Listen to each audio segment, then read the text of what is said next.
from family and all sorts of other things that have been caused by this virus and the government's political ideology and their incompetence. And we share in that with you. We hope our organising will be part of the recovery. So we are really glad you've tuned in. Thanks if you are on the webinar or if you're watching from any one of the many pages tonight. So just to let you know, the Grassroots Voice team are myself, Lara Pidcock, we've got Nadia Jama, Anne Henderson, Yasmin Dar, Gemma Bolton and Mish Rahman.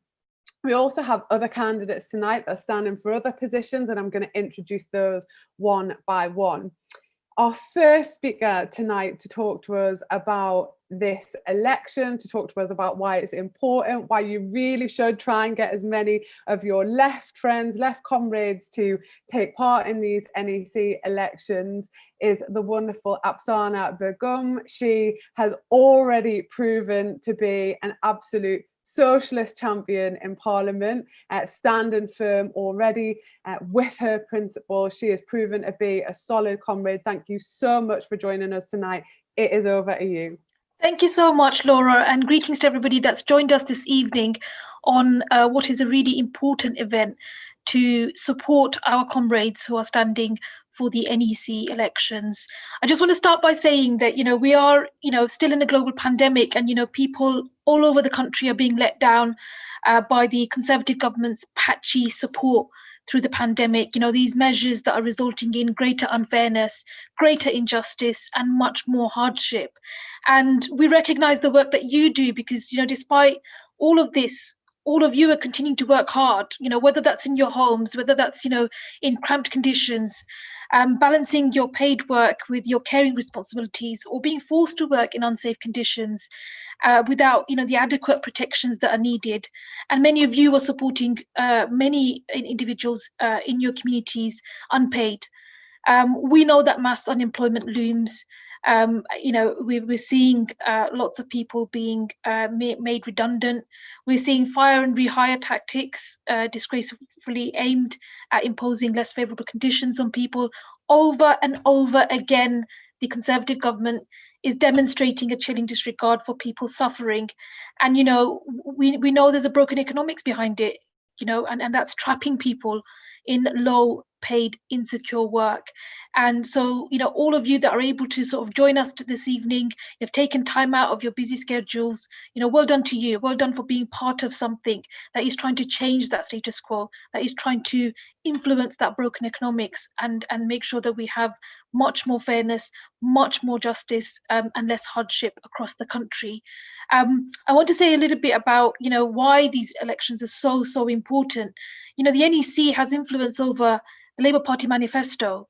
They can influence what drawbacks there are going to be or what draw-ins there are going to be leading up to the next general election. And we've got to use all of the power of our movement, the power of people up and down this country to influence that. And the voices that we have on this brilliant JB6 slate is really, really important, because these are people who understand the experiences of the ordinary person up walking up and down the street. These are people who have, done a day's work in their life, not like here in Parliament, not like the entitled people here in Parliament that really don't understand what it's like to live, paycheck by paycheck, month by month. And I've spoken to so many of the candidates that are standing, and what really comes across to me is those real kind of working class voices, those voices that really are underrepresented in our politics, in Parliament, in our party. These are the voices that are really needing to be elevated in our party, and I'm really, really proud to know and support many of our comrades that are standing. I want to also just mention something. Look, I was elected in December last year, and I don't think it would have been possible without some changes that were brought about by socialists on the NEC. And one example of that is that my CLP was in special measures for about 20 years. So essentially, if somebody wanted to join the party, they'd have to give proof of address and prove their identity and wait probably up to 3 months to have their applications approved. And it put me off at one point, to complete that process.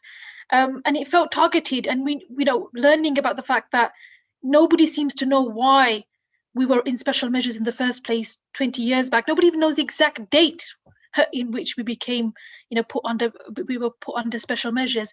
But up and down the country, we saw many CLPs in the same position, and so many of them, funnily enough, being CLPs where there's a high proportion of BAME members.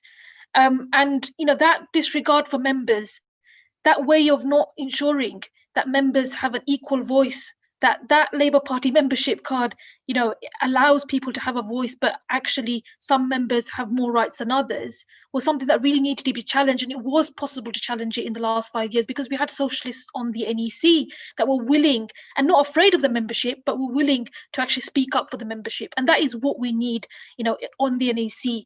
And look, comrades, we know we've suffered defeats. We know we suffered defeats last year. We lost the general election.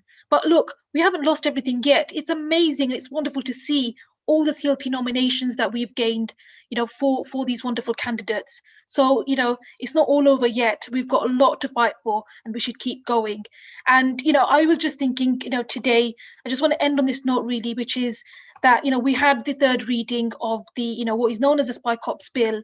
It was disappointing to see that, we weren't putting up effective opposition to that bill, and that, we need to be on a statutory footing to oppose it at later stages, or expect our colleagues in the Lords to do that job for us. I'm reminded of a quote from Audre Lorde, which was that, for the master's tools will never dismantle the master's house. They may allow us to beat him temporarily at his own game, but they will never enable us to bring about genuine change. These elections are so important to bring about change. We can't do it all here in Parliament, in these structures. Our voices are our movement, and it's all of you that can influence those decisions that are made that really impact on everyone's lives. We really need to support those candidates on the NEC. Thank you. Solidarity.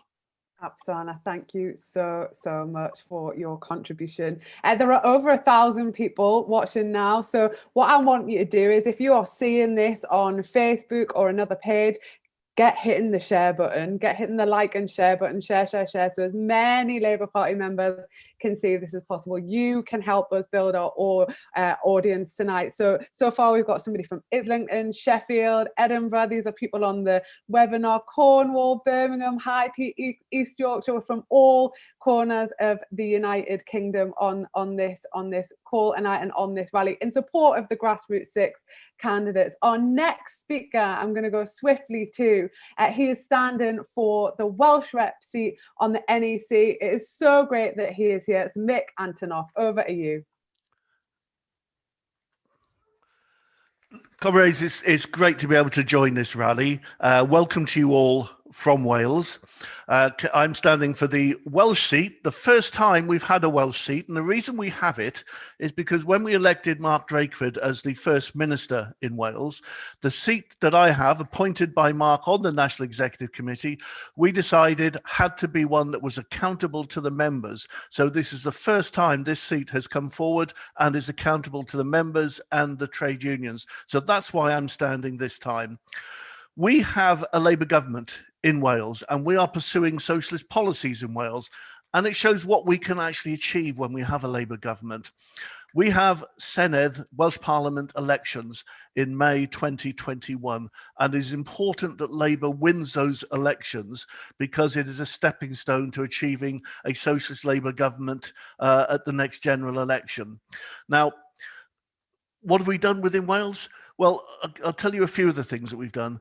We abolished the right to buy. When the Tories introduced anti-trade union legislation, we introduced our own legislation to revoke it. We've abolished 0 hours contracts for carers. We've introduced free school meals for children during holidays. We have an NHS that is free from Tory privatisation. When the Tories abolished protection for agricultural workers, we introduced our own law to restore wages protection for those workers. We have introduced, or we are introducing, a Social Partnership Act to establish ethical standards of employment, so that if employers want part of the 6 billion procurement we give out each year, then they will have to show ethical standards of employment, and that includes things like collective bargaining and trade union membership. We are planning to introduce a plastics tax, and we're planning to introduce a vacant land tax. We have taken our airport into public ownership, and now that transport has been devolved, we have established a not-for-profit Transport for Wales company to run our transport system and to regulate that. The reason I mention these things is because there are many things we want to do that we cannot do until we have a Labour government in Westminster. So we pursue our socialist policies, we pursue our powers to the full extent that we can to introduce socialist policies, but we actually need to have a National Executive Committee that is committed to supporting those socialist policies that we all agreed at our Labour Party conference a little while back. And it's very important that we also recognise the gains that we have made. We are no longer the top-down party that we once were. We are now a party that has a democratic conference where members directly choose and select the policies that we need. And look at those fantastic policies on employment, on the green economy, and in housing, and in so many other areas that it's important in terms of our fight against austerity and inequality. So don't let anyone say these NEC elections are not important. They are vital. I intend to win this seat on the NEC for socialist policies in Wales. And I thank you all for attending, and I hope you all vote and participate. Thank you very much, comrades. Mick Antoniw, thank you so much. I'm going to keep repeating people's names. So when that ballot paper drops in your email account, you are going to recognise the names for the left team to stand. I'm going to go straight next to the first of our Grassroots Voice team speakers. Just to let you know, the Grassroots Voice team have done a brilliant thing. We've managed to get one left team who are working together to make sure that we maximise the number of left candidates that make it on to the NEC. The next speaker is Gemma Bolton. She'll be the first of the team that you hear. Welcome, Gemma.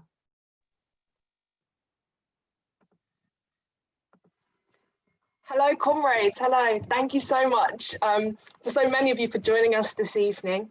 I joined the party aged 17 because I was inspired by Labour's message of hope for my generation. Hope for a livable planet, for an equal and tolerant society, a system where public good is put before business profit. And I'm standing for Labour's NEC to fight for a party that continues to inspire hope for a better way of living, a better society for my generation, for your generations, and for generations to come. A Labour government must have the vision and the power and the will to take on the powerful, not to accommodate them. That's what it'll take if we're going to secure a Green New Deal to tackle the climate emergency, public ownership of key utilities and all public services, the repeal of anti-trade union laws, opposition to austerity, if we're to stand for anti-racism, liberation and equality, if we're to promote ethical foreign policy that's based on peace and not war. This is my hope for the future of our society, and the party has to maintain the incredible policies of the last few years, so popular with Labour members and with voters. A Labour Party that seeks to lead must be clear that Black lives matter and that policing and justice needs to change. We must oppose the idea that migrants are the cause of society's ills, making the case that it's bosses and not migrants that drive down wages. Members have to be at the heart of our party. Members have to be engaged in decision making. We have to be able to hold those in elected positions to account. Far too often in the Labour Party, members have been sidelined and our voices get suppressed by leadership that's keen to just run roughshod over those that they should instead be accountable to. So whilst all this did begin to change under Jeremy's leadership, there is still so much further we have to go. And so that is why the Grassroots Voice team will always be vocal campaigners for a member-led democracy. This includes defending conference as our party's sovereign body. It includes open selections for all Labour public office holders. It includes the right for constituencies to select their own parliamentary candidates. No ifs, no buts. And we have the experience to deliver for Labour's grassroots, with Yasmine, current officers of the NEC, representing us on a daily basis. Nadia is a grassroots All Grieve Truth and Justice campaigner and local Sheffield activist. Mish, who's chair of the CLP and on the Momentum NCG, and Lara, who's represented our movement in Parliament and as a shadow minister for Labour. And myself, I've represented members on the South East Regional Executive since I was 18, and I now sit on the Women's Conference Arrangements Committee, working to make sure Women's Conference is democratic, member-led, has as much power to influence party policy as possible, and as co-chair of the Campaign for Labour Party Democracy, fighting to keep Labour members' voices front and centre in the party. I don't sit in all these meetings because I enjoy complicated discussions about process. I do so because I'm committed above all else to a mass membership, socialist, democratic Labour Party, one that will oppose the Tories and fight for peace and socialism and internationalism here and abroad. So the central premises the grassroots voice team are standing on are to seek a mandate for the policy agenda developed over the last few years and to unite the party in support of these policies, and to continue the democratisation of the party, and to say to our new leadership, there's no mandate to reverse the direction the party's taken over the last few years. And if you're looking to seek one, you're going to have to ask us, the members, our annual sovereign conference. And I tell you, we're not gonna give him one.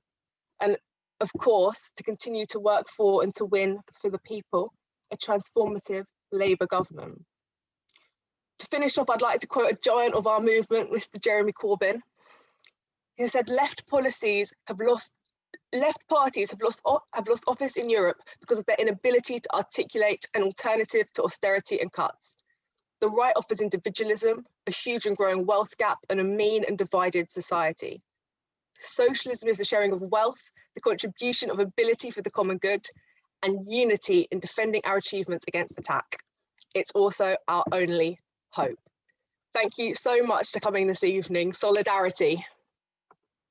Thank you so much to you, Gemma. And you kept in time. This is like a miracle. I'm going to start getting strict with the speakers because we have so many more to hear. I'm just going to say a couple of things. There are ways that you can definitely help the left team to get on the NEC. So obviously the first thing is voting, but we also have a campaign tool. We have a manifesto. So that is going to be put on the post wherever you're watching this. Please share that manifesto far and wide in WhatsApp groups, on threads, online. Please share it as far and wide as you possibly can. Hello, Lara. You're not next. You've got time to catch your breath. You'll see people popping up as they pop into the meeting. But also, please go and follow all of the speakers tonight on Twitter and follow their pages on Facebook and make sure that you share it too. I'm really pleased to announce what is a first, which is our first left candidate for disabled members rep on the NEC. I first met Ellen Morrison quite a few years ago now, campaigning against universal credit. She brought the campaign to me in Parliament in her work with the disabled people against the cuts. Ellen Morrison, it's over to you.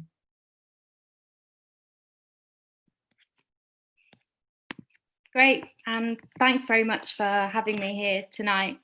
I know that for a lot of members, there's been a big focus around CLP reps, and rightly so, but I'm really glad to have the opportunity to talk about what is a historic election for us of the first ever disabled members rep on the NEC. And as we pass the 10-year anniversary of the Equality Act, we have to ask ourselves what has actually happened for disabled people in that time. If anything, because of the consecutive Tory governments and their policies, we've only seen our rights eroded. Hundreds of thousands of disabled people have paid the price with their lives. And this has only worsened with a pandemic where, once again, it's our lives that have been seen as expendable. The Office for National Statistics showed that 6 out of 10 COVID deaths were disabled people. And as a young disabled woman, I'm 11 times more likely to die from COVID than my non-disabled friends. It couldn't be clearer. We need a re-energised fight back against this government. I'm someone who's been at the sharp end of Tory policies, seeing cuts to local services, closures of the one hospital clinic that existed to treat people with my condition, and experiencing the stress of repeated assessments for benefits, at one point having them halved despite no changes to my health. Living through this made me convinced I had to be part of something bigger, to resist austerity and fight for something better. I joined Unite Community and discovered the power of collective action. As secretary of my branch, we campaigned against Tory welfare cuts, for socialist policies, and in solidarity with comrades in their workplaces. I also campaigned with Disabled People Against Cuts, DPAC, as we fought back against universal credit. And I joined the Labour Party, where I brought my conviction to advance disabled people's interests into my CLP and the wider movement. And while I've been proud of the campaigns and the wins that I've been part of, I can't pretend it's been easy. Disabled people spend so much of our time just fighting to access Labour's spaces and events. We make up nearly a quarter of the population, but does anyone see that reflected in CLP meetings, conferences, let alone our elected representatives? Labour has been slow, but I really think that the time is now. Our movement owes it to disabled people to finally allow us to take the decisions that affect us, whether that's on shaping the policies we desperately need or giving us our own disabled members' structures to organise within the party, as were promised to us in the Democracy Review. I think our party needs to be honest with itself that it hasn't prioritised disabled members. We need a party-wide accessibility review to look at where we're going wrong and to listen to deaf and disabled members on how to rectify that. If I'm elected, you can guarantee I will always stand in solidarity with other underrepresented groups. We're stronger when we stand together in shared struggle for equality and representation in the party. At a time when our trans members are facing horrific abuse at every level, I want to make it especially clear I will always stand with them and support them. I'm standing as a candidate who's from our movement and I'll fight for our movement. I'm committed to being an accountable representative who has the experience of representing and fighting for disabled people, so we can finally make our party a welcoming, open, and democratic space for all. Thank you. Thank you so much, Ellen. Thanks so much for that contribution. And we wish you all of the luck in the world to get on the NEC, to serve alongside the Grassroots Voice team. And please do give Ellen your support. We're going to come next to Yasmin Dar. Yasmin is the second of the Grassroots Voice team that you're going to hear from tonight. Yasmin has already served on the National Executive Committee. She has served as well. People think that it's like really glamorous on the NEC, Yasmin. You're going to tell us it is, aren't you? Over to you, Yasmin. Good evening, comrades, activists, socialists. It's an honour to be here, and peace and blessings to you all. Firstly, a massive thanks to the team for organising this rally this evening. It's a shame I can't see everybody's faces, but I can see you all smiling, okay? So let me just remind you, the Labour Party belongs to its members, which is why we, the Grassroots Voice, the GV6, will prioritise the fight for member-led democracy. We are proud to be supported by the centre-left Grassroots Alliance, and between us, we have extensive experience to represent and be a strong voice for grassroots members. As you may know, I'm standing for re-election to the NEC, previously been elected with the JC9 team, a great team including Anne Henderson, Rachel Garnham, Darren Williams, Huda Elmi, John Lansman, Claudia Webb and Nav Mishri. It was clear we were very strong supporters of Jeremy Corbyn's leadership and his agenda for democratisation, alongside promoting the policies and processes and organisation needed to win elections.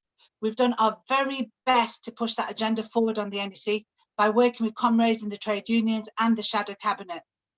Along with my JC9 comrades, I've been a strong supporter of our popular transformative economic policies and international foreign policy for peace, justice and human rights throughout the world. Push for implementation of the Democracy Review, including the creation of equality structures and the NEC seats that will allow greater member involvement. Being committed to a transparent, fair disciplinary process based on natural justice. I supported more say for grassroots members, for example, through open selections. And my experiences as a BAME woman, a social worker, an anti-racist activist, and a councillor have shaped my socialism and fueled my determination to fight for a transformative Labour government.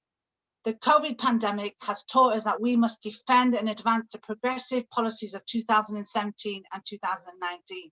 And those policies that have been democratically agreed by annual conference, including our domestic policy and international policy, such as on Palestine and on Kashmir, supporting campaigns such as Black Lives Matter and the Green New Deal, as well as a strong commitment to being anti-war. And I want to pay tribute to Anne because she's been relentless in her role as chair of Equalities Committee in making sure a democratic, inclusive women's conference has been at the very top of the agenda. The Democratic Women's Organisation is not only important in its own right, it also paves the way for developing the work we're doing in regards to structures for BEI members and disabled members. We've had a number of meetings about how we build generally inclusive and effective democratic self-organised structures for BEI members to build on the work we've done for the women's organisation. We've introduced a democratically elected seat for BEI members, but this is nowhere near enough. And we need to be introducing an annual policy making conference for BEI members that feeds into annual conference in the same way the women's conference does. We should be introducing a committee for Black, Asian, multi-ethnic members who can lead the work in this area. And believe me, there's no shortage of work. With racism on the rise across the world, we need to be able to discuss and organise as members of the Labour Party to address racism in our own party and beyond, and to improve political education in this area and to ensure that a diverse range of candidates are selected and supported. This work has started, but there's still a long way to go. And one of my key reasons for restanding for the NEC is to see this work through. Let's make this happen together. Finally, please support the Grassroots Voice 6. That's Anne Henderson, Lara Pidcock, Nadia Jama, Gemma Bolton, Mish Rahman, and myself, Yasmin Dar. Thank you so much, solidarity. Thank you so much, Yasmin. You're going to be hearing our names in your sleep by the end of this rally. I'm going straight to Lara McNeill. She is current youth rep on the NEC and she's standing again on the left for youth rep. She's also a doctor. So welcome to Lara. Thank you so much for everything you are doing throughout this pandemic. You are very, very welcome here. Thank you so much, and thanks for inviting me to this rally. As Laura said, my name's Lara and I represent young people in the NEC and I'm standing for re-election. So let's get started. So working in the NHS, I've been absolutely desperate for Labour to expose the full extent of this crisis that our health system is under, a systematic failure that has left my colleagues doing their best to save lives with decaying infrastructure and out-of-date PPE. And instead, our party has been too willing to go along with government policy rather than present a courageous alternative. And many young members are disappointed and angry. I've been persuading them with all my heart to stay in the Labour Party, but we have to prove that we are a party worth sticking with. Tony Benn spoke of two flames in every person, the flame of anger against injustice and the flame of hope in a better world. I feel both those two flames burning in me, and I'm sure lots of you do, which is why I'm once again standing to represent young members on our NEC. When asked by angry members about why they should stay, I remind them of the socialist heritage in our party. The left-wingers who ignored Labour's leadership and confronted the black shirts during the struggles of the 30s. The stalwarts like Bernie Grant and Diane Abbott who fought racism and sexism when these issues were embarrassing to the party's establishment. The Tribune Group and union-sponsored MPs who resisted attempts to water down our commitment to workers' rights when we were in power. And figures like Jeremy Corbyn and Dennis Skinner who spoke out against the war on terror and the demonisation of Britain's Muslim community. And this is the red thread of Labour that I proudly identify with, and I'm sure members of the CLGA slate do too. And organising with the oppressed must remain at the heart of our path to victory. When a young multiracial movement in Bristol tears down the statues, and when trans people face horrific levels of discrimination for simply existing, young Labour and the Labour Party should stand in solidarity with them, whether that bigotry comes from street harassment or government legislation. When Boris Johnson tries to force teachers and carers to work in potentially lethal conditions during a pandemic, we must unconditionally stand with these workers and their unions and not be invested in petty parliamentary gains like those we've seen this evening. This is the Young Labour and the Labour Party that I've helped to build over the last 2 years, and one we must keep building. As our generation faces Tory rule, a resurgent far right, living and working at the mercy of bosses and landlords, and looming climate breakdown, we need an organised, fighting youth movement and Labour Party. And Labour, yes, frustrates us all sometimes. I campaign to make it better because I love this party and desperately want a Labour government. We cannot win with young people alone, but we cannot win without my generation either. We can't forget that this Tory government went hard and won on false promises of radical change to left behind communities. There can't be any real return to the false comfort of business as usual politics. And we know we need a Labour Party that's serious about a socialist alternative, which takes us from anger to hope and victory. I desperately want Keir Starmer to be the next Prime Minister. We have to be honest, that won't happen unless Labour goes into the next election staying true to the radical principles on which he was elected to lead our party. So elect all the representatives speaking tonight and myself to the NEC, and we can fight for a party that is truly socialist and democratic to make that happen. Thank you. Thank you so much, Lara. And like with Ellen, we wish you all the luck in the world to get on or re-elected to the NEC. I'm coming next to another Grassroots Voice candidate, so somebody that you will be voting for on Monday, and that is Anne Henderson. Anne is already on the NEC, so she is seeking re-election. And over to you, Anne.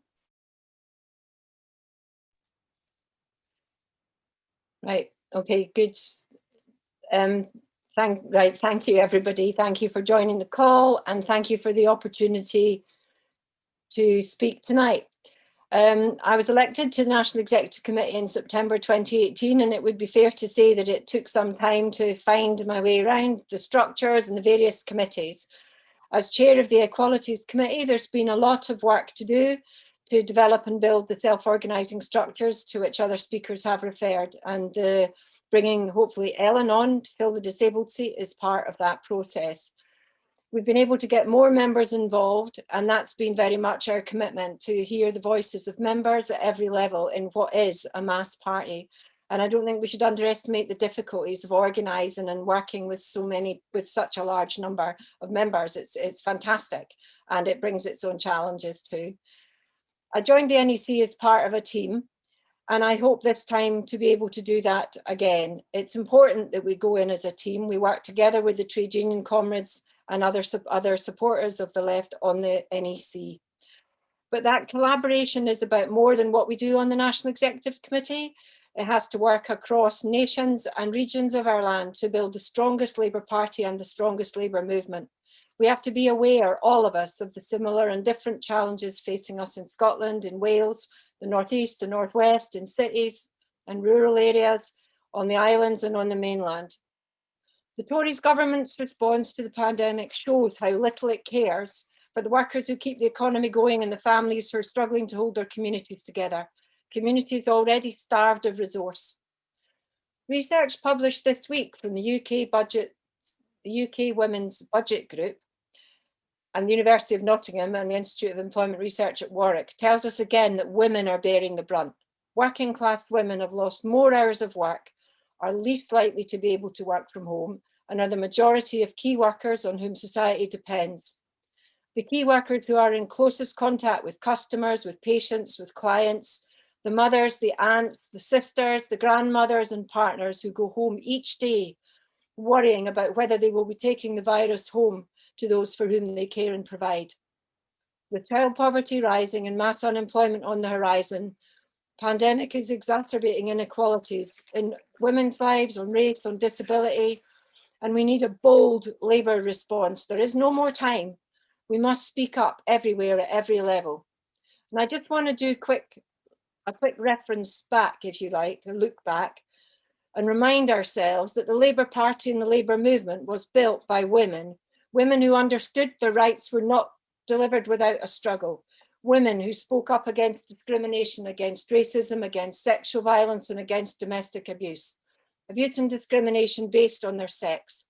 I think of Jessie Stephen, a young member of the ILP in Glasgow in the early 1900s, organising a trade union amongst domestic servants, holding mass meetings of a group of women workers who were incredibly isolated and often mistreated. Mary MacArthur, one of the founders of the National Union of Women Workers, 1908, women chainmakers of Cradley Heath, the jute mill workers of Dundee, taking the voices of women to the parliamentarians as well as to their employers. It was women workers who led the way in what we now know as the minimum wage and fighting for wages boards, taking women to Westminster to present their case, and the Trades Boards Act of 1909 set minimum standards in sweated industries. Jane Ray, a woman who was one of the leaders of a strike in Singer's sewing machine factory in 1911 in Clydebank, taking thousands of workers out on strike. Jane lost her job, yet she went on to play a key role in local government in Clydebank in the early 1900s, speaking up for nurseries, speaking up for maternity clinics. And when she became a Justice of the Peace, she apparently had a fearsome reputation for dealing with men charged with domestic abuse. That's the legacy we are here with today. The Labour group in Westminster today has more women MPs than men, and I'm proud of being part of an NEC that helped to deliver that, to be honest. Be proud of that, be proud of the diversity in our PLP, but it's not enough. In Scotland, whilst our record on women's representation is the best of the parties in the Scottish Parliament, to our shame, we have only 28% of Labour councillors are women. Women's voices in all their diversity must be round every table, as Ellen and Lara from their own constituencies have also mentioned, but not just at the table. Women must be heard, not silenced. Debate and discussion makes our movement stronger, not weaker. And the legacy from those women who fought for workers' rights and women's rights over 100 years ago is not ours to squander. This is everyone's responsibility, everyone who's here today. Speak up against racist, sexist, misogynist abuse when you hear it and you see it. Listen to the women in our families, our trade unions and our communities, because we need their strength. We need to shift our economic priorities, create a caring economy with public services at its heart, truly just redistributing power and wealth, value and respect everyone's contribution in our party and in our movement. And as part of the GV6 and the speakers here tonight, I'll be part of that team on the National Executive Committee, ensuring that everyone's voice is heard. Thank you very much. Thank you so much, Anne, for that contribution. We are going to be joined by Richard Burgon MP in just a second. I just want to explain one quick thing. So there's 3 things you can do to help us in the election. I've already spoke about the manifesto and sharing that as far and as wide as you can. You can follow all of the candidates online, including the disabled seat and the youth seat and the Welsh rep seat. But this is not a first past the post election. It is a voting system called single transferable vote. Now, to make it as simple as possible, there has been a postcode finder postcode tool created by the campaign. All you have to do is pop your postcode in that tool and it will generate the list for your region and in what order you should be voting or what order we are asking you to vote. So that link has been put on the chat bar in our webinar and is now being distributed across the social media platforms. Welcome, Richard Burgon. Welcome to this meeting. Richard is my friend. He is a comrade. He is a principled MP, another MP, thankfully, that voted against that pernicious, awful bill that was brought to Parliament, which really was an attack on our movement. The floor is yours, Richard Burgon. Thanks very much, Laura, and it's a real pleasure to be with you all tonight. I'm glad so many people have joined us for this important rally. I'm proud to support the Grassroots Voice 6 because the grassroots voice of Labour members is needed more than ever at the heart of our party. And I make these comments to you knowing, and I'm full aware, how demoralised people on the left have been feeling. There was the disastrous election defeat. The left didn't win in the leadership elections earlier this year. But defeats for the left in every internal election is not inevitable. The left can win and win well in these NEC elections. And it's important that we do, because the left isn't just MPs in Parliament, far from it.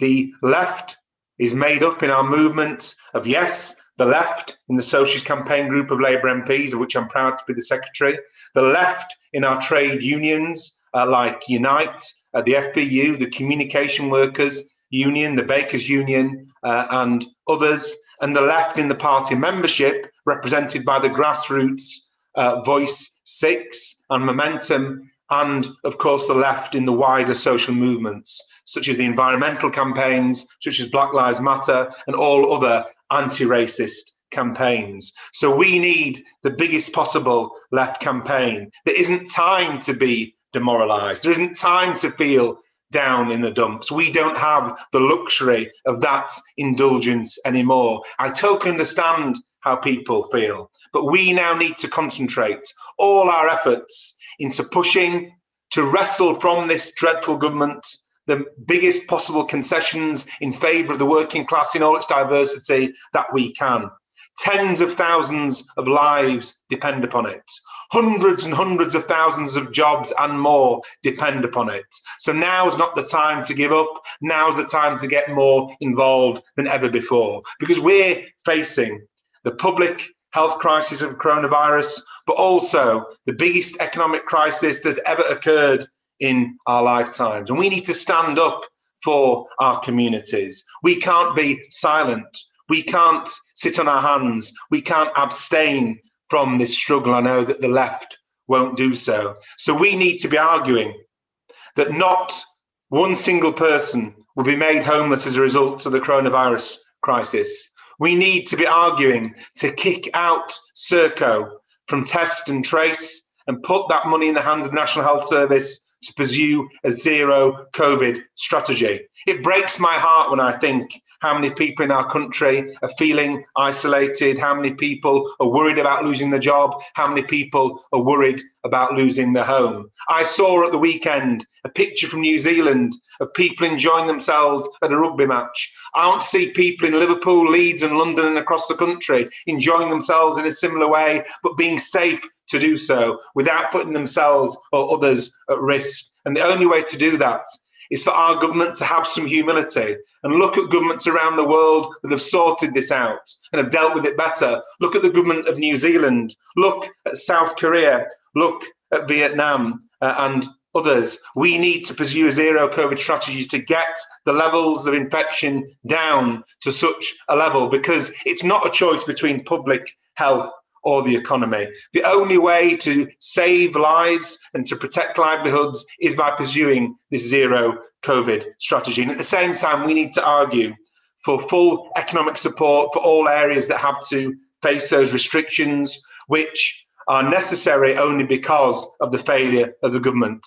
I've only got 30 seconds left, so I'll finish on this. From the bottom of my heart, thank you to everyone on the left who's sticking with the left through these troubled times. If people with our politics in other countries can carry on struggling, then so can we. Look at our comrades in Bolivia, in Ecuador and elsewhere. People put in jail on trumped-up charges because of their socialist politics. People exiled from those countries on trumped-up charges because of their politics. If they can carry on struggling, then so can we. And if we carry on struggling together, I know that we can win together, both in these NEC elections and more widely, for the purpose which our movement was created, to achieve that fairer, more equal, more just society when poverty and discrimination are banished to where they belong, in the dustbin of history. Thank you very much. Thank you so much to Richard Burgon, Member of Parliament for Leeds East and brilliant comrade in the movement. And thanks so much too for him reminding us of the struggle internationally and the huge, huge pressures that sisters and brothers face elsewhere in the world, just trying to fight for that better system. Mish Rahman, welcome. He is a Grassroots Voice team candidate. He is standing for the NEC elections in our team. It is over to you, Mish. Thank you, Laura. And wow, thank you everyone for being here today. And I have to say, I'm absolutely honoured and proud to be on a platform among such stalwarts of our movement here today. And the great man, Jeremy Corbyn himself. It's such an honour for myself. Comrades, we need to build the future we need, and we have to radically transform society. Now, I've heard this uttered so many times, especially recently from sections of the party who don't know what radical is, even if it hits them in the face. Let me explain. Radical means something that has not been done before, something beyond the practice normal, and transformative means change, real change, positive change that will alter the direction of our lives.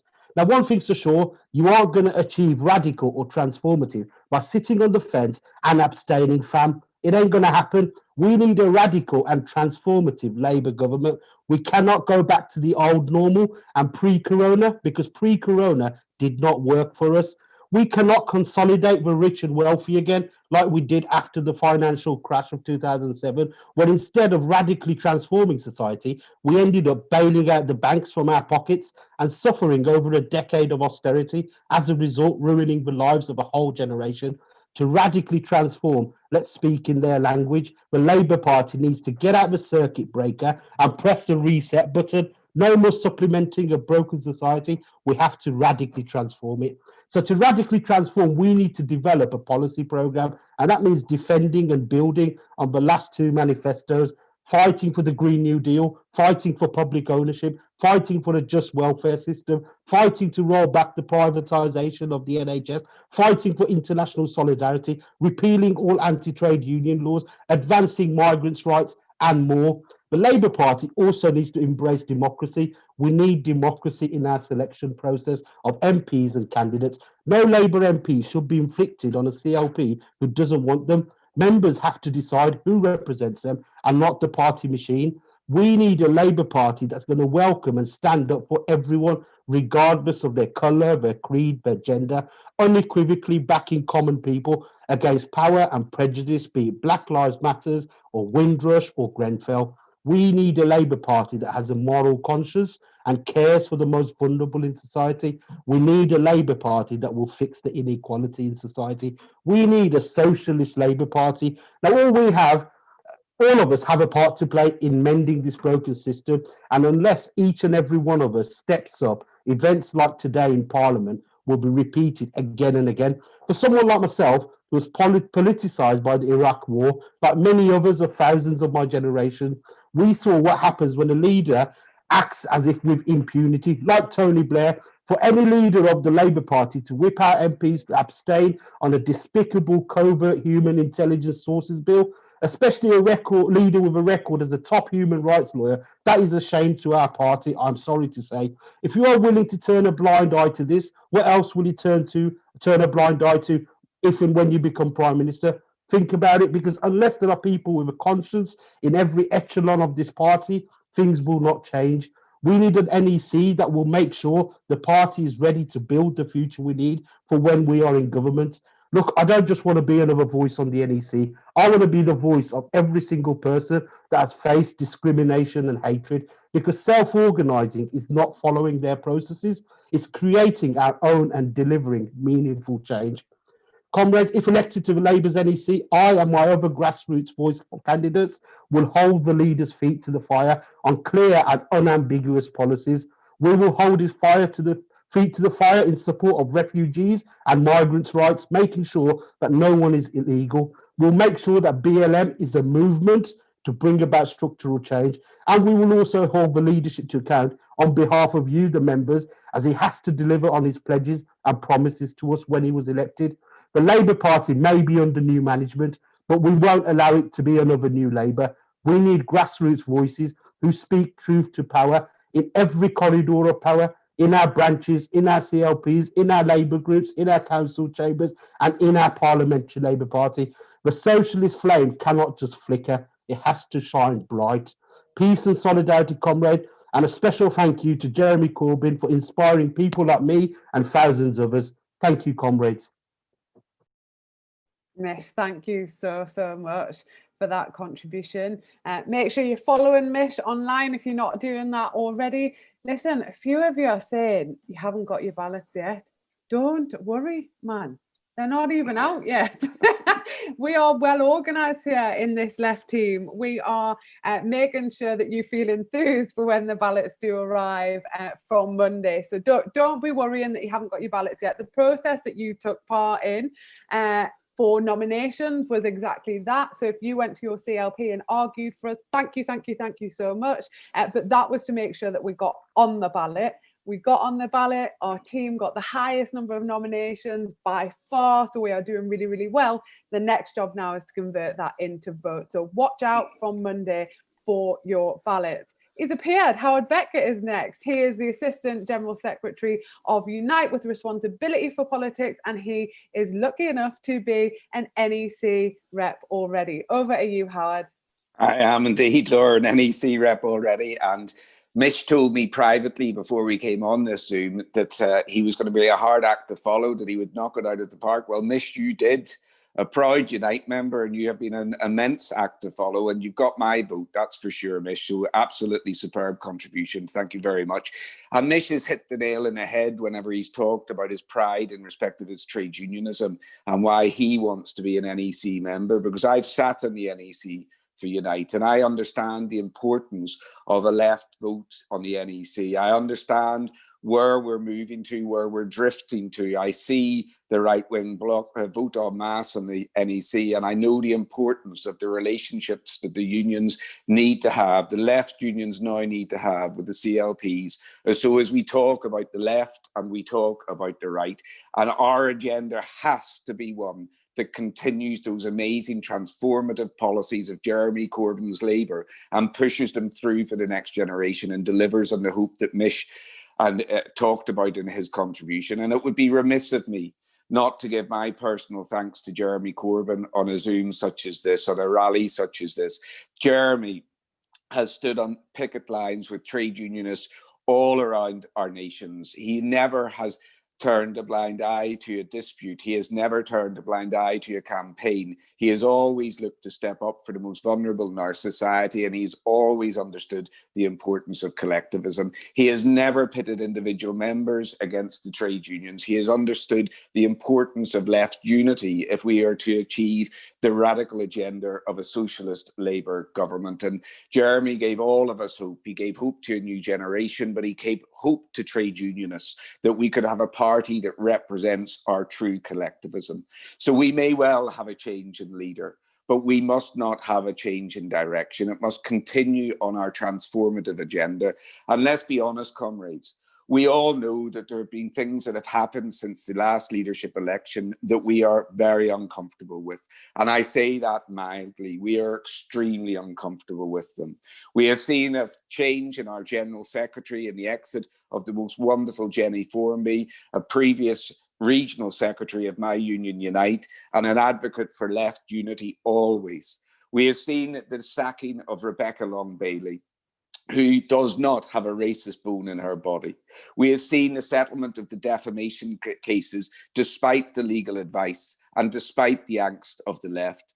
And here with these elections, we've seen the gerrymandering of the NEC elections, where there is one voting system for the CLPs and one voting system for the Parliamentary Labour Party that was put forward on one paper to the NEC, because those differing voting systems both have in common only one thing, and that is that they prefer the right. So the importance now of left unity cannot be overstated. And we have seen today the disgraceful decision to abstain on the covert surveillance bill that went through Parliament today, a license for operatives of the state to infiltrate trade unions, to agitate in trade unions and campaign groups for criminal behaviour, and a licence to carry out criminal behaviour themselves with complete impunity. We can't allow that to continue. We have to have a strong left voice on our NEC that speaks for the left values that we uphold. And coming through the COVID crisis, knowing that we are in the second wave, means that it is more important than ever that we have a Labour voice that talks about people deserving to be safe in work, talks about people deserving jobs after this crisis, talks about the parking of COVID debt as if it is wartime debt, has the same ambition as the Labour government had in 1946, when after the Second World War, they built 1 million homes, built the NHS state and the social state, and said that their children deserve to be educated at the highest of levels. We need a Labour Party that will speak for the vulnerable, will speak for the NHS, will speak for youth without debt. We need socialism. So whether you're watching this with your roots in the CLP or in the trade union, please vote for a left slate that speaks for socialism and speaks for the development of a socialist Labour Party. Thank you, Laura. Thank you so much, Howard, and thanks for all you do to champion the left, both on the NEC and in your union, Unite the Union. Just so you know, the word slate's been used quite a few times. Like, what does it even mean? Really, it just means a team. Like, we're standing as a group of 6 as a team, so we're carrying each other, if you like. We want all 6 to get on, and we want to work as a team whilst on the NEC so that we carry power It's about organising and it's about power. And a powerful woman next we have in Nadia Jama. She is an absolute star. She is also a candidate for the NEC on the Grassroots Voice team. Nadia. Thank you, Laura. And thanks to everyone for tuning into the rally tonight. It's really great to get so much support for the team. I want to start by pointing to the difference between the way we do politics and the way that the Tories do things. The Conservatives have the money for the big corporations and the influence of the media barons. We have our solidarity and ability to organise together collectively. And that's why the members of the Labour Party are its greatest asset. We are the trade unionists organising in our workplaces, the activists building in our communities, and the people who go knocking on doors in all weathers. So my message to you tonight is this: time and time again, it's the membership of the Labour Party that has stepped up to the challenges of the 21st century on the economy, on climate justice, on supporting a foreign policy built on values of solidarity and social justice. It's the members of this party that have championed the radical solutions to the problems we face, not only as a country, but as a planet. At over 500,000 members, I believe the Labour Party should be a member-led movement for social change, and yes, a movement for socialism. So it's been music to my ears to hear Laura define what she thinks socialism is for the 21st century, because it's only those politics that can address the unprecedented public health, economic and environmental crises we face. We must offer that alternative now. The Tories cannot be allowed to define the terms of debate for the next 4 years. So let me be crystal clear about two things. First, far from abstaining on war crimes or fundamental issues like granting the intelligence service impunity to commit murder or sexual assault, our party should carry the torch for human rights. No abstentions, no ambiguity, no to spy cops or state-sanctioned human rights abusers. So I send my solidarity to the 34 MPs tonight. And second, we should offer no support to Boris Johnson on his handling of the COVID crisis. There is nothing this government has done since the onset of this pandemic that could possibly justify support for them. The recently released SAGE minutes make it clear we are now entering the second wave of the pandemic. That's because the government has failed to follow the scientific advice. Instead, they've prioritised corporate profits. We should be calling for a zero COVID strategy that puts health, well-being and financial security of people first. Labour must support the public health experts, the trade unions and parents sounding the alarm over the unsafe, rushed return to workplaces, campuses and schools. The local spikes are a testament to how badly the Tories have got this. Serco Track and Trace has been a £12 billion disaster, from data breaches, a failure to phone COVID contacts, to the Excel spreadsheet fiasco. Rather than giving handouts to outsourcing companies, we should be resourcing local authority, public health teams who know their communities best to create their own track and trace systems. The pandemic has created an unprecedented economic crisis, with the economy contracting by 20% in the last quarter. Unemployment is predicted to soar between 10 and 14%. And this government's job support package is pathetic. People will take a significant pay cut at the same time as they're expected to pay bills, their rent, as well as buy food. So as a party, we must push for the extension of the furlough scheme at 80% of pay, and the extension of the self-employed income support schemes. We need to close the holes in the system that has left 3 million people unsupported, and we should raise statutory sick pay, making it available to all workers and in line with the real living wage. These are the things we should be pushing as a party. So there should also be no question or doubt where we stand with millions of private renters by calling for rent cancellation for the duration of this crisis. We must call for significant investment to protect jobs and the economy and to keep that moving. That should include a Green New Deal to invest in renewable energy, greening our transport infrastructure, refitting the existing housing stock and building more sustainable houses. We've got to do something different. We cannot go back to business as usual. These are the things that the six of us believe in. And Jeremy was right when he said that we didn't go far enough or fast enough in the last 5 years. And that's why the GV6 are standing in this election to continue that fight. We must elect socialists to all levels of the party if we want to see change, because changing our party is part and parcel of changing our country, because we are the people who know our communities best. So as the voice of our members, the GV6 will champion the socialist policies and politics needed to address the challenges of our time. So please vote, and I'm going to name all of us: Lara Pidcock, Anne Henderson, Yasmin Dar, Gemma Bolton, Mish Rahman, and myself, of course. So thank you and solidarity, and we look forward to your support continuing. Thank you so much, Nadia. We need a song or something, don't we? Like, which knits together all of our names. Maybe somebody who's watching could create that for us by Monday when the ballots drop. Look, I'm just going to say a few words now before I bring in the absolutely amazing Jeremy Corbyn. I just want to recognise that many people will be still feeling wounded, hurt, in pain at the lost opportunity of a socialist government led by Jeremy Corbyn and of the transformation that could have enabled. I feel it too. We all feel it.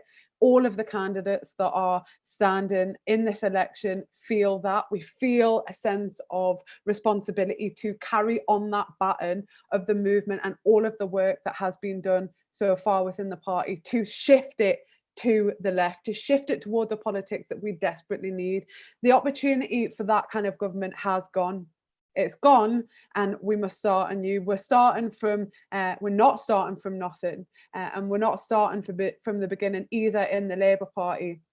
It has been tempting to walk away for people. I imagine that. I know it feels like you want to get control of the change by rejecting it or leaving or saying, you know, that's it. I can't take this anymore. And from some of the things that have been mentioned tonight that signify or give us a sense that things might be changing and the policy might be changing in the party. And we must be gentle on the left with those people who have decided to leave, because we want them to come back one day. But we win nothing.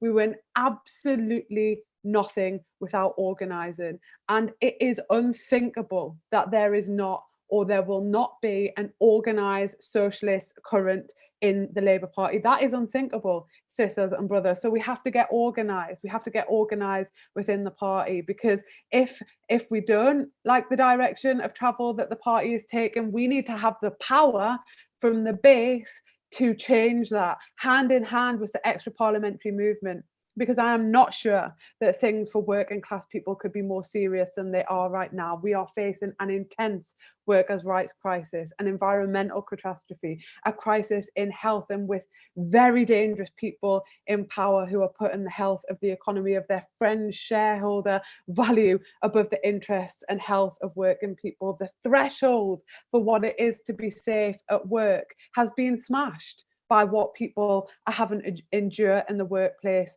right now. We have to say it is incumbent on us, because we can look around and say, who else is saying this? But we are the left, we are socialists, representative of working people in a Labour Party. It is incumbent on us to say enough is enough and be uncompromising in our politics. I just want to finish really by saying we have to dig deep now, comrades. I know it's really hard. I know things have changed. I know it feels so different now, but all is not lost. We are so powerful when we are united, when we organise, when we continue to explain in tenderness, in love, what could be different, and why socialism really is the answer to all of the grave, big, scary problems in our world. And the NEC isn't glamorous. We know that it's hard to get like really excited by this election on Monday. We're not silly. We are also dealing with all of the worries and all of the strain of the pandemic. So much has had to be online because we can't see you, we can't be with you in comradeship in the room together. So we know this isn't easy, but we're asking you, we're asking you to see this as really important. We're asking for a big push over the weekend to share whatever these candidates put out, whatever I put out, whatever Nadia, Mish, Gemma, Anne, Lara, Yasmin, Ellen, I'll probably miss someone in people's bad books. Share whatever they put out over the weekend until the ballots drop, because it is so important that we get as many people as possible enthused in this election. Share that manifesto, share the postcode finder so people know the order of preference to be voting in. Share, because it's what we can do. Send it in your WhatsApp group, send it around, annoy people, pester people, occupy every single space with our politics. I'm coming to the one and only Jeremy Corbyn. Where are you? Come on screen, Jeremy. I just want to say personal thanks to Jeremy Corbyn, actually, to him as Labour leader. In the time that he was Labour leader, somebody put it really well the other day, that in the time as Labour leader, what we had in him was somebody who was of the movement. Jeremy Corbyn was one of the co-founders of the People's Assembly. I'm now National Secretary of the People's Assembly, but there, you know, you just knew when Jeremy went on telly, he wasn't going to sell you out. He wasn't going to say things that you were cringing at. He was strong, solid, and just one of us. And you are still in the fight, Jeremy Corbyn, and you are here to talk to us tonight about why we should care, why people should vote for the left team on the NEC elections. It is my honour, my pleasure to introduce you, Jeremy Corbyn. Laura, thank you very much. And you're absolutely brilliant in many things you do, not least at chairing this meeting and keeping everybody to time. And for those of you who are about to become members of the NEC, it has a reputation for very long meetings. I'll leave that there. You can change that. There's so much to say, but I just want to start with this. A very big thank you to thousands and thousands of members of the party who have given me their friendship, given me their thoughts, and given me their support and solidarity over many, many years. And I've learned so much just by talking to and listening to people all over the country on many, many occasions at big rallies, small rallies, meetings, demonstrations, discussion groups, Green Industrial Revolution roundtables, lots of different things. And we only hold office in the party because we've been entrusted with that by other members of the party. And we should never forget the importance of listening to people on what their views are and trying to carry those views forward. What I was determined to do as leader of the party was to change our way of doing things, to make the Labour Party a mass organisation, to make the Labour Party a community-based organisation with community organisers in every community around the country, so that when people are campaigning to get a nursery built, campaigning to improve a park, campaigning to support a food bank, campaigning to defend an NHS facility, campaigning for more resources for their local authority, supporting local workers who are trying to improve their conditions, all those kind of campaigns and issues, the Labour Party should always be there as part of them. So that when we turn up asking people for their support for Labour candidates in council elections or in a parliamentary election, we're not seen as strangers. We are the people that have been part of the campaign. We've been part of that community and part of people's lives. That surely is the way the Labour Party has got to be. Because if we rely on the mainstream media to get our message across for us, it might be a very long wait. Some of you have probably heard this figure before. In the last week of the 2019 general election campaign, over 90% of all mainstream media coverage, particularly in the print media, was hostile or downright abusive to Labour. We can get our message across through what we're doing tonight, through social media, through our day-to-day campaigning, and through those conversations that people have with each other about the kind of world and kind of society that they can be in.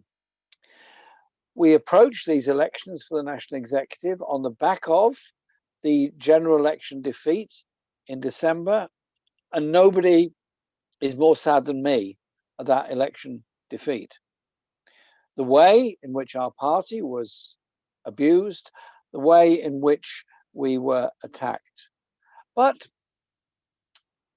the policies, the individual policies on green industrial revolution, on public ownership, on the way in which we should fund and run our National Health Service and our care service, the National Education Service, all those policies individually were very, very popular and remain so. So there is a thirst for people who want to see a different structure in our society, a society that absolutely cares for all.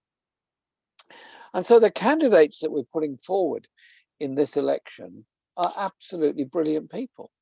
Laura, I know you very well. You've been brilliant in the shadow cabinet and fantastic MP and great campaigner. Gemma, Yasmin, Anne, Mish, Nadia, what a fantastic team. People with real life experience, people who genuinely represent the views of party members, people that will be knocking on doors as well as going to NEC meetings, as well as meeting and listening to members. And Ellen, going forward to be the disabled person's representative of the NEC, I can't think of a better qualified person to do it because of the way in which you've always stood up for people with disabilities and the way they've been so disgracefully treated and the way you quite rightly pointed out they disproportionately suffer as a result of Corona. And Lara, as our youth representative on the NEC, you've been absolutely brilliant. You speak up for all young people around the country. You speak up from your knowledge of being an absolutely crucial frontline worker in the National Health Service and what a brilliant doctor you are as well. But also you have that depth of humanity and passion, which is exactly what we need. And I loved what Mick's contribution was tonight about the way in which things have changed in Wales and the campaigning that we've achieved and done in Wales and the way in which the whole country benefited from the work of a great Welsh speaker, Lara Bevan, and in his campaign to achieve a national health service. And so I think that we've got an incredible team there. And the contribution of my good friends Richard and Howard tonight demonstrate just how passionate and how important things are. But this, whilst every single one of our candidates that I've mentioned, I have total support and total confidence in, it's not just about them. It's about the policies that our party has. It's about the direction in which we go. It is about the need for greater democracy, greater accountability, and greater transparency in what our party does. And I want to thank all those that organised tonight's meeting, not least those that have done the British Sign Language translation interpretation for everyone tonight, and those that have done the technical side of things, because they are quite incredible. I want to say just a couple of things, if I may, about policies. The Corona crisis has shown up our society for what it is: deeply divided between the richest and the poorest, deeply divided between those that have made a great deal of money out of this crisis, the contractors, Serco, Amazon, etc., those that have suffered in this crisis, and those that have stepped up to the plate in a superhuman way, who work in our care homes, our NHS facilities, and so many other places. They have shown what community is all about. The government, on the other hand, has shown the opposite: incompetence, dithering, delay, and bad mistakes. If they'd listened to the World Health Organization in January, which they should have done, if they'd tested when they could have done, if they'd given the support when they should have done to local authorities and the NHS, we'd be in a very different situation. And as we now go into a new phase on this, the numbers of people that are terrified of losing their job, terrified they'll have no income, can't live on 3/4 of minimum wage, can't live on 3/4 of a 0 hours contract that doesn't pay them anything, and can't survive on statutory sick pay. Does Boris Johnson understand this? The Tories understand this? I absolutely think not. And globally, the same story. The poorest people in the poorest places have suffered the most. So when we come out of this corona crisis, let's not go back to the old ways.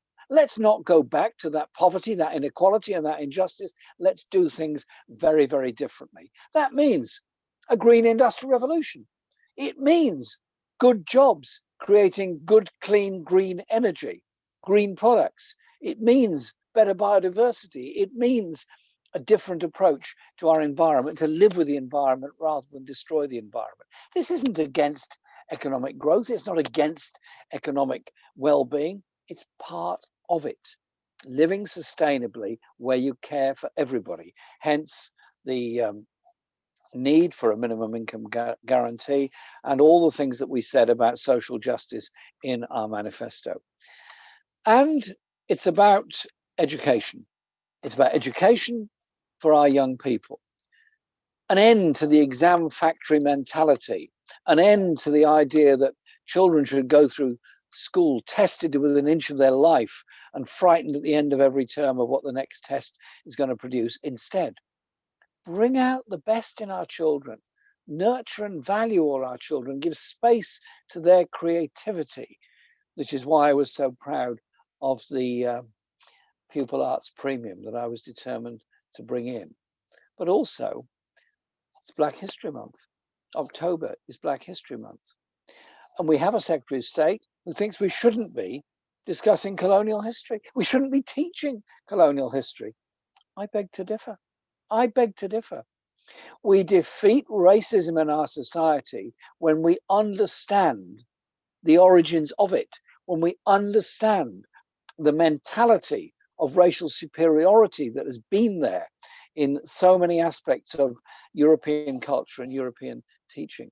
And we understand the need for a different approach to unlock people's imagination and also to teach the history of our people, to teach the history of our unions, of our popular movements. Every social advance that Britain has ever had came about because working class people got together and demanded it. They're the ones that built our National Health Service. They're the ones that built the principle of a social security system. They're the ones that built the principle of council housing and so much that goes with it. So I'm very proud to support all the people that are on this call this evening. And I want to see us as a party proud internationally for an international policy based on peace, justice, and human rights. Peace, justice, and human rights. I opposed the Iraq War. I opposed the Iraq War because I believed that it was illegal, and what I thought was it would unleash the terrorism, the wars, and the refugees of tomorrow. Sadly, we were not wrong on any of those calculations. The millions around the world who are refugees now are refugees because of human rights abuse, because of environmental disaster, because of economic disaster, and because of wars that seem to know no end. We have to have a different narrative. And the idea that we have a Home Secretary and a government that's talking about throwing nets over dinghies in the Channel, that's using military camps to put refugees in, dumping them in places with no support whatsoever. They are human beings. The novelists of the next century will be getting Booker Prizes for describing how refugees survived in modern Europe and managed to make their way to a country that was prepared to house them and welcome them. Sadly, I don't want to wait for the books of 100 years' time because I won't be around then. None of us will.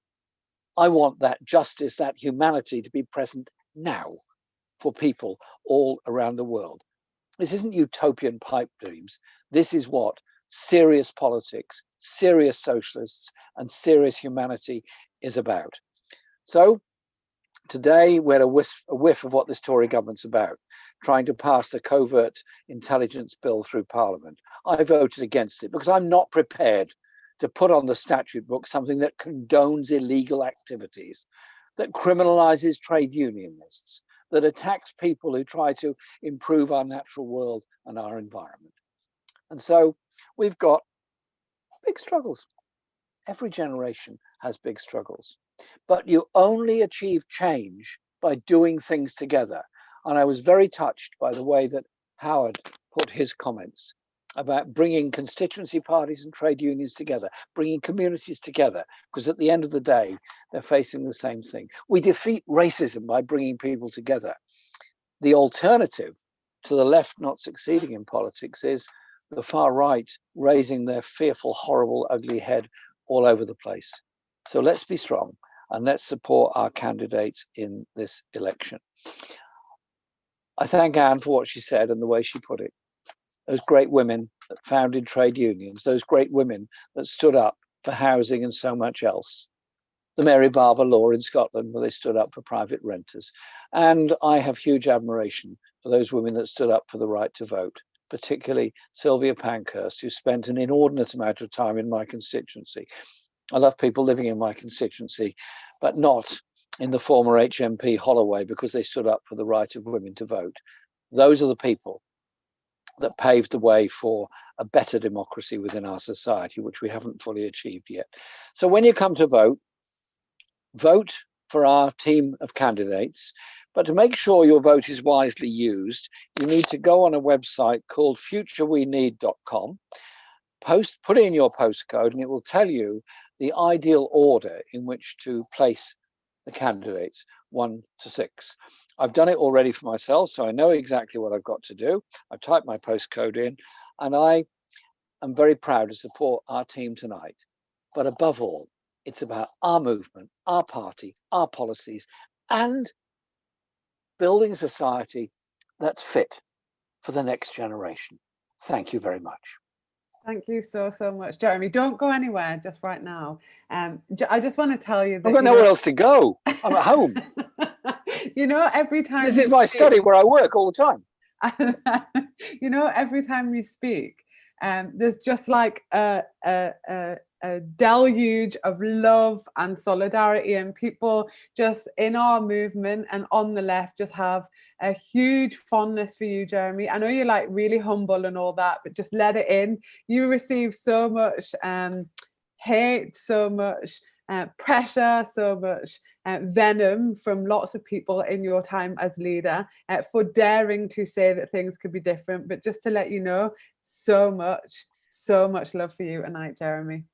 Laura, thanks for that. But real pressure is when you can't feed your kids. Real pressure is when you haven't got a home. That's what we've got to change. Pressure on politicians, so what? So the Daily Mail doesn't like me. That's on the record. Thank you so much, Jeremy. Here's just a few closing comments, instructions, if you like. So thank you so much to Nikki and Sam, as Jeremy said, for interpreting for us this evening. Thank you so much to the CLGA volunteers who have helped with the Zoom and the Facebook. It might look like we just sit here, but there's so much whizzing on in the background that other people are organising, so thank you so much. Also, tomorrow is Wear Red Day. So you know the excellent charity, the anti-racism charity, Show Racism the Red Card?